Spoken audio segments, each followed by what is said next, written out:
reaction to the findings from that research? Well, to be perfectly honest, they weren't really surprising. I've been studying women and economic security for about 2 decades now, so the findings around women's economic vulnerability compared to men, the worry they have about being able to provide for their families. I know this reality firsthand from many of the women that I work with, but also in my family, so not much was a surprise, but I'm really glad that we're beginning to have a broader conversation about the implications of this kind of research. What resonated with you the most? IWPR also advised on this research, so it was broad-based around spending and saving and debt. What stood out most to you with some of those findings? So one of the things that stood out to me is that, so we have a way, we understand that we measure our economic well-being in this country by, the unemployment rate and the GDP and the stock market. That's not how everyday Americans measure their economic well-being. They look at their checkbook, they look at their earnings, they look at the prices when they go to the grocery store. So even in 2019, before the economic recession hit and the pandemic, women were already still very cautious. When we looked at consumer spending, women were still, not spending in ways that a booming economy would indicate. So one of the things that I found really interesting about the study is, one, the difference between men and women, women's economic vulnerability compared to men, women's economic, how much they have, how confident they feel in their retirement, all those things. And then also looking at the racial disparities. Those were also very thought-provoking for me, given that Black and Latina women were more likely to report feeling more economically vulnerable or financially vulnerable than other groups of women. What were some of the themes that you saw come out of that research that you haven't seen yet? Is this a post-pandemic new reality? So when I think about the post-pandemic reality versus like pre-pandemic, the truth of the matter is that many women were struggling to make ends meet and were financially vulnerable before the pandemic, and the pandemic exacerbated those women's experiences economically.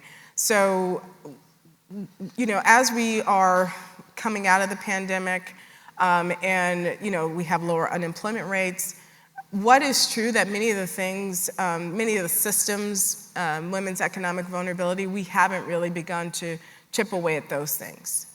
You coined the term she-cession. Try to say that 10 times fast. She-cession. This was at the start of the pandemic when you started really writing about this. Do you still think that's relevant? Well, I think that, so in 2008, the economic downturn mostly impacted men. There was a tremendous amount of job loss in production, manufacturing, and construction. This time around, most of the sectors hardest hit were those that were female-dominated, and women bore a disproportionate amount of job and income losses. Now, what makes that so, to put it in context, before the pandemic, women were, like I said, already struggling, but they were also earning less. So that meant they also had fewer savings to ride out an economic storm. And also they were likely to be in jobs that didn't have benefits like health insurance or paid sick and family leave. So that also exacerbated women's experiences during the pandemic. And as I said just a few minutes ago, while the pandemic may be over, like if we're looking at unemployment and people returning to work, the systems, the childcare system, paid family and sick leave, and all those things that we wanted to fix as a result of what we understood were really paramount to women reentering the workforce have not been fixed. And so I would say that. What do you think the implications of that would be? If those things were fixed, well, or since they're not. Since they're not. So if, for example, if we had better childcare infrastructure, we would increase women's labor force participation exponentially, and that would add millions of dollars to the GDP annually. If we had higher wages, if women were paid equal pay for equal work, or the jobs that women are in, making sure that those are quality jobs. If we paid women equally, we could cut the poverty level in half for working women. And so that has broad implications for their families, whether or not they can pursue things like home ownership and save for college for their children, all of these things. Why is there such this disconnect between what you were talking about as the main issues that women deal with, the price at the pump and the price of eggs, versus like this think tank stuff of what we're looking at economic indicators for? Well, how can we close that? How can disconnect? we connect the dots there? Please. Well, I think conversations like this really start to close the gap, and I like to get beyond the numbers, so we get bogged up in the numbers, and it's unemployment rate is 2.3%. People are re-entering the workforce in these numbers. I think we need to go behind those numbers and talk to people and see and understand what it means for them. Truth of the matter is that we have all the ideas, we know what will work. I think we don't have the public will to move those ideas in big ways. So we know we need, for example, a robust childcare infrastructure, and it would really change the game for working women and families. But we don't have the public will to get it done. And so I think connecting the dots to like the numbers and what's happening in people's lives, but also building the public will and starting a national conversation about these issues and what we need, I think is really important. Amen. And I'm sure it's not very easy to do that in Washington. No. Short answer, no. Can we talk about why you are doing this? You wrote a book, Born Bright, a young girl's journey, from nothing to something in America. You grew up in LA. Can you tell us a little bit about your personal story and what led you to the work you do today? So I was raised by a teenage single mother in Los Angeles, my brother and I. And when I looked at the report, for example, there's, financially healthy to, I forget what vulnerable, to coping to vulnerable. And I would say growing up, we were on the vulnerable side of the scale. All the time, there just wasn't a time where I don't remember feeling economically secure. But the thing is, and I have to be honest, is that I didn't know that we were economically vulnerable. I didn't know that I was poor. And I didn't understand that we were economically vulnerable until I went away to college. And so I'm the first in my family to graduate from high school, go to college, and obviously to get a graduate degree. And when I was in college, the first class that I took was a political science course, and I learned they were talking about social programs and having a debate around whether or not they were beneficial. And it really blew my mind because many of those programs I had benefited from as a child. And there was a wave of embarrassment that washed over me. But instead of going into that feeling, I leaned in, and I think it was in that moment I began to have language for my own experiences. And today, so fast forward like a long time, and I look at my life and my children's lives, I would say, looking at the scale, we are economically, financially secure, stable. And that happened in one generation. But I'm very clear that there were things along the way that made that possible. And then also why I continue to do this work is that I know that my story is not everyone's story. And so women, over their lifetime, if they are born into poverty or economically vulnerable, that tends to be the case over their lifetime. into retirement, into old age. And what do you think the key is to breaking that cycle?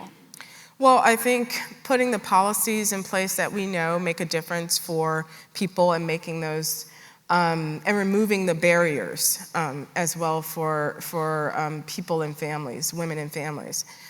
So, for example, the U.S. has no social safety net.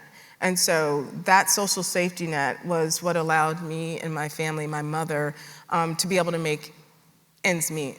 We don't have a true social safety net in the U.S. anymore. When I think about wages, when we did a survey, IWPR did a survey during the middle of the pandemic, and we asked women what they wanted most. Higher wages and paid sick and family leave were top of their list, but that's not happening.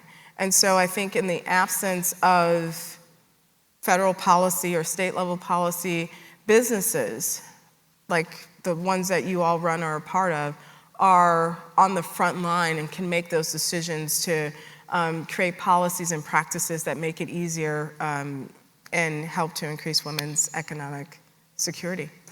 Talk to me a little bit more, if we can double click for a second, on that moment where you really leaned into your own personal story and you went from this kind of like heady debate to like, let's bring it down to earth and what this actually is like. How do you think people can become more comfortable in their own financial trauma, we all have it, and story, and it help empower them to create actual change because of it?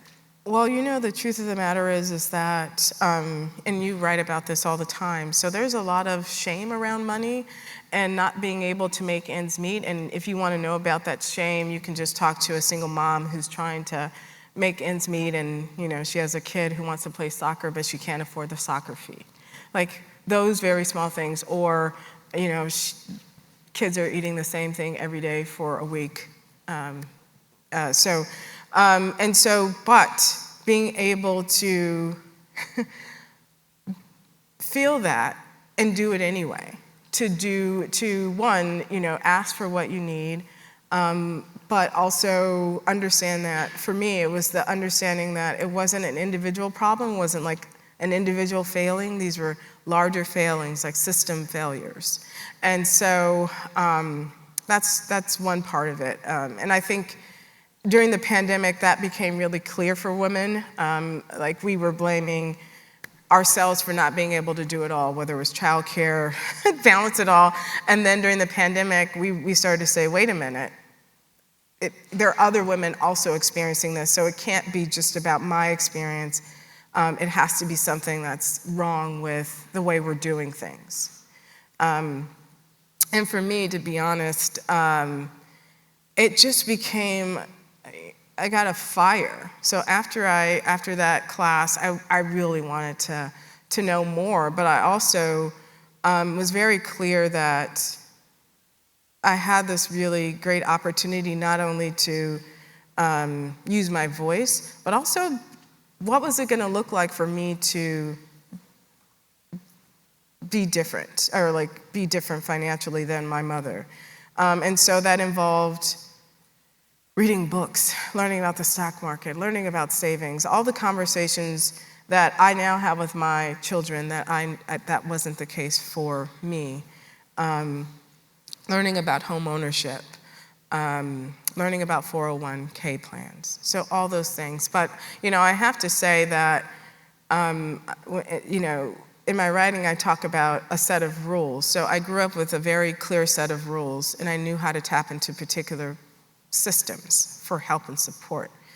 When you are on the road to financial health and to the middle class, there's a different set of rules and understanding about financial health and well-being that you also have to learn. And I want to say that for many people, that learning curve is really steep.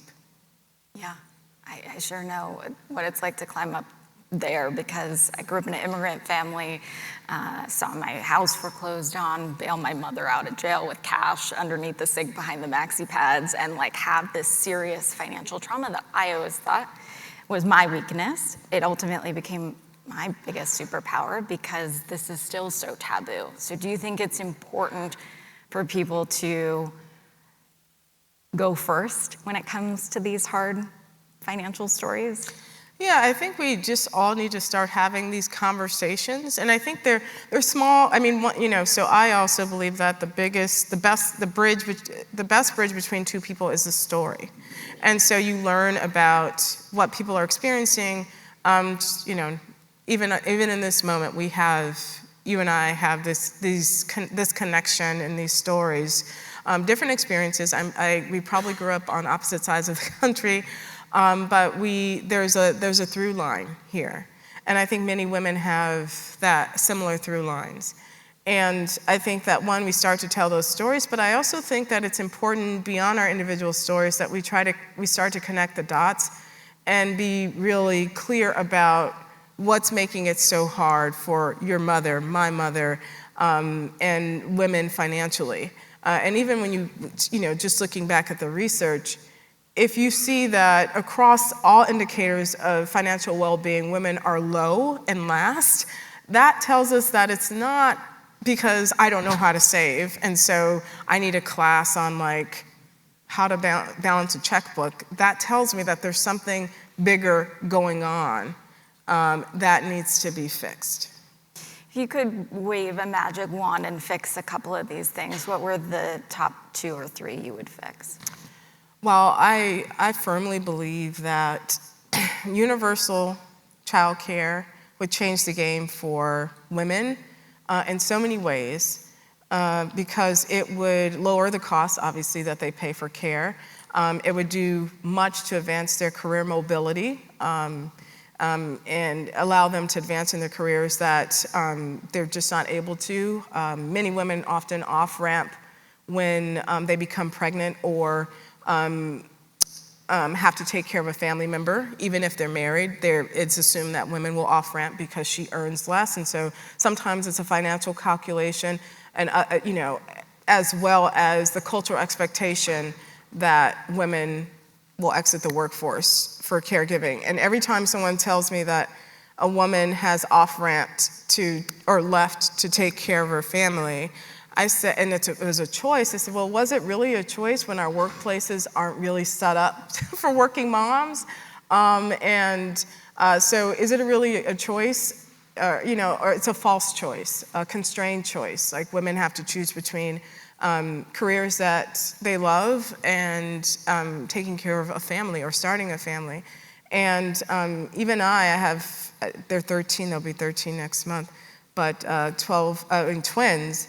I remember I slowed down my career. I off-ramped. I went part-time because it just became too much. And I love my career. And I'm back now, but, just imagine where I could have been, I don't know. But I think these kinds of conversations, universal child care, or even reducing the cost of child care would benefit families across the country. And we did a cost estimation, and it would save families millions of dollars if they only paid for 7% of childcare, for example. So that's the one thing. Obviously raising wages, I think, would go a long way doing more to close the gender pay gap. I could talk about the gender pay gap for 10 more minutes.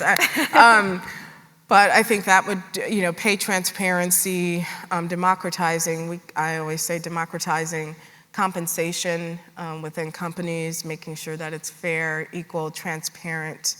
And the last thing, which I'm wondering because of the audience, portable benefits would go a long way.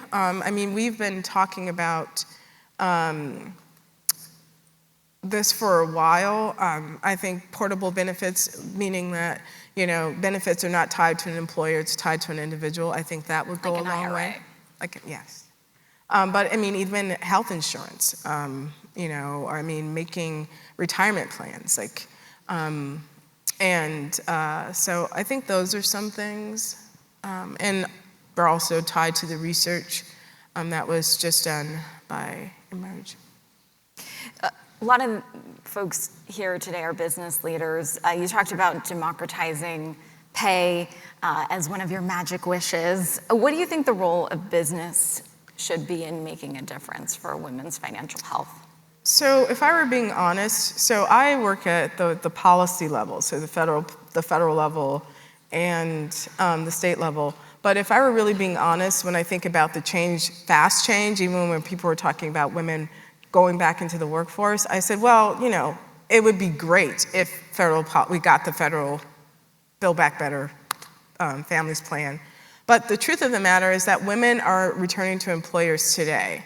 So businesses are on the front lines and are often laboratories for what's possible. So when you model a policy, like for example, during the pandemic, our organization, we're a small organization, we started to provide annual childcare subsidy for our employees. We also have a compensation scheme where everybody's, like it's very clear and transparent. If you have a BA with 10 years of experience, this is what you're paid. And so I think businesses have a role to play in creating policies and practices that are transparent, equitable, and fair. So that's the first thing. And then I think businesses can really think about and examine their own workplace practices and models. Like, you know, I don't know if you all remember about 15 years ago now, a very long time. 15 years ago, millennials were entering the workforce, and there were tons of articles written about, you know, what do millennials want in a workplace? You know, they want flexibility, they want to wear khakis, they want to, you know, weird stuff, you know, like a ping pong table. And so you had whole campuses, like the Google campus, you know, like erect and like build these like workplaces that sort of fit around millennials. You know, no work, you know, no doors. I mean, it just got crazy. And then, but we never did that for women. Women are 50% of the workforce. And I tell you, there's not one organization I've worked for where they said, you know, what would make you happy here? I would say like a childcare center at the bottom where I just drop the kid off and, you know. And I was like, you know, those kind of things, you know, asking the question about what women need in a workplace, what would make them more productive, we've never asked those questions. And so thinking about businesses asking those questions and then implementing the recommendations, really implementing them, you know, I think would go a long way. Yeah, because Washington's slow, but businesses can raise the wage themselves. They can move. They can have miscarriage leave. They can have, what are some of the other things that would? I mean, paid sick and family leave. Would go a long way. I mean, even I worked at a big university when I was pregnant with my twins, and I was shocked that there was no maternity leave. So I had to cobble together paid sick leave and vacation time for my maternity leave. And so it's gotten a lot better. You know, it was 13 years ago. But I think there's still a long way to go for those kinds of policy paid sick and family leave. And one of the things that I believe goes hand in hand with some of these policies is creating a culture in your workplaces and also nationally or, you know, in the public where taking those things are okay. So people have parental leave instead of maternity leave, and so men can tap into those policies as well. But if the culture of the company or business is not set up for men to take those things or it's frowned upon, then men won't take them. And so there is no real shift. So there's still not a good, good uptake. So I think that would go paid sick and family leave. I think childcare support would also go a long way. Like even when you think about examining the workplace policies and practices, if you have a woman employee and she has to travel overnight for work, for example, which I do all the time, if she has to pay out of her pocket for that travel to provide for care, then that's essentially a tax on her, and cuts into her pay because she has to pay for care. So in my organization now, because I experienced that early on in my career where I was literally paying to work, I said, okay, if you are, vice president or myself, or you're traveling overnight for work, we will cover the cost of care. So it's these sort of things that go a long way to signaling to your employers, both male and female, that you are committed to them not only as workers but as people. And I would be remiss to not ask you about the recent Supreme Court decision affecting women's reproductive rights. I know I did an episode on the Turnaway study that talks about some of the economic impact that access to abortion has on women. So not to get too political, but focus on the finances. Have you guys seen any more updated data on how that affects states? So the recent Supreme Court decision, so when we think about abortion or reproductive rights, it's usually framed as a moral issue, a moral ethical issue, or the focus is on viability, like at what point is it okay to have one or not. We did a study and we wanted to look at the economic cost of abortion restrictions or reproductive health restrictions on state and local economies and women workers. And what we found last year is abortion restrictions across the state cost local and state economies $105 billion. That's in lost wages and impacts on businesses. So, we estimate and we believe, we're running the numbers now, that the cost is significantly higher now that in some states, there's a full ban. And so you can, no matter what, where you are on the side of the issue, what we know is that these restrictions have financial implications, not just for women and families, but also for state and local economies. We're also in the process of doing a study looking at, if the recent Supreme Court decision impacts where young women choose to go to college. And so again, these are bigger questions, but again, when we talk about financial health and well-being, a woman's ability to choose when she starts a family is really key to her financial well-being and her long-term economic security.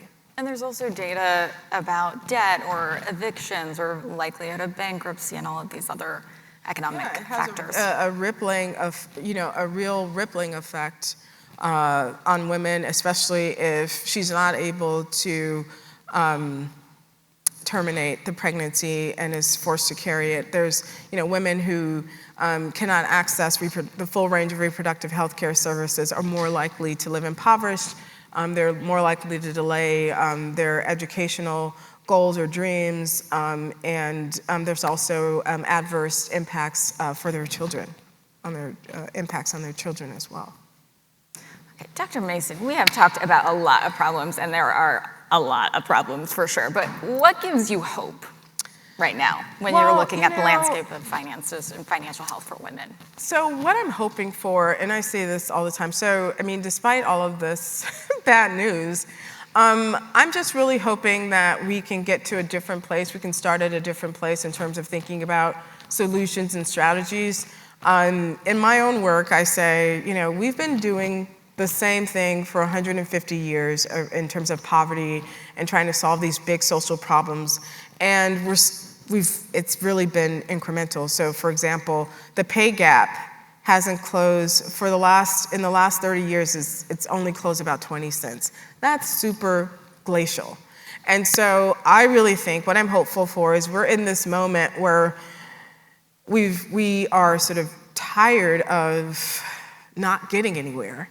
And so this is a moment, I think, of innovation, bold ideas, trying new things, being honest about what hasn't worked. And so that's really exciting for me and to me. Gotta speed it up. Yeah, we gotta speed it up. This is like, we don't have time, so. Dr. Mason, thank you so much for your time. Thank you. And thank you, everybody.